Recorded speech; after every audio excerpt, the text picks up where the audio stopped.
গঙ্গারামপুর মহকুমা আদালতে পক্সো মামলায় দোষী সাব্যস্ত হয়ে কুশমন্ডি থানার অধীন রাজবংশী নামে বয়স ৫৯-এর এক প্রৌঢ়কে যাবজ্জীবন কারাদণ্ডের নির্দেশ দিলেন এডিশনাল ডিস্ট্রিক্ট অ্যান্ড সেশন জজ মেলিসা গুরুং। সঙ্গে ২৫,০০০ টাকা জরিমানা, অনাদায়ে ৩ মাসের জেল। এছাড়া ভারতীয় দণ্ডবিধির ৪৪৮ ধারায় ১ বছরের কারাদণ্ড ও ৫,০০০ টাকা জরিমানা এবং ৫০৬ ধারায় ২ বছরের কারাদণ্ড ও ১০,০০০ টাকা জরিমানা হয়েছে। সব জরিমানার অর্ধেক ভিকটিম পাবে। আদালত রাজ্য সরকারকে ভিকটিমকে সর্বোচ্চ ক্ষতিপূরণ দেওয়ার নির্দেশও দিয়েছে।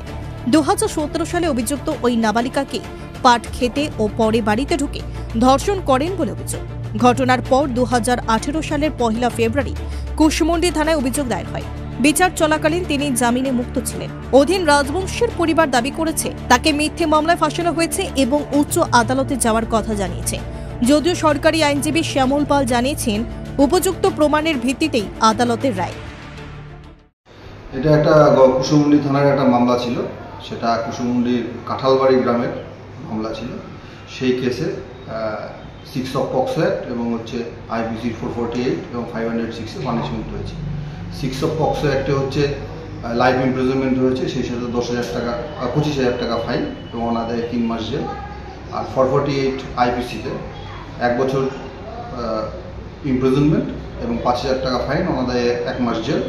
আর 506 2 বছর জেল এবং ১০,০০০ টাকা ফাইন, অনাদায়ে 2 মাস জেল। এবং এই যে ফাইনটা যেটা কালেক্ট হবে তার 50% আপনার ভিকটিম পাবে। এবং শুধু তাই নয়, আমাদের অ্যাডিশনাল ডিস্ট্রিক্ট এবং সেশন জজ মেলিসা গুরুং ম্যাডাম আরেকটা অর্ডার করেছে স্টেট গভর্নমেন্টকে, যে যেন এই ভিকটিমটা স্টেট গভর্নমেন্টের তরফ থেকে যেন হাইস্ট কম্পেনসেশনটা পায়। তো দাদা ঘটেছিল ঘটনাটা 2018 সালের ঘটনা। ঘটনাটা ঘটেছিল সেই সময় ভিকটিমের বয়স ছিল 15 ইয়ার্স এবং অ্যাকিউজডের বয়স ছিল 51 ইয়ার্স। সেই সময় একটা অভিযোগ ছিল যে এই অ্যাকিউজড এই ভিকটিমকে বিভিন্ন জায়গায় সেভারেল টাইম তাকে রেপ করেছে। রেপ করার পরে লাস্ট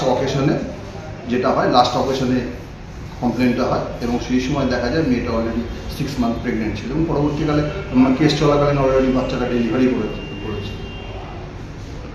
কি মনে হওয়া উচিত?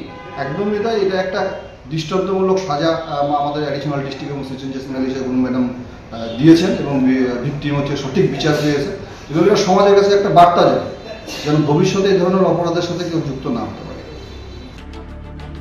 বুনিয়াদপুর থেকে শান্তনু মিশ্রের প্রতিবেদন, নিউজ টুডে।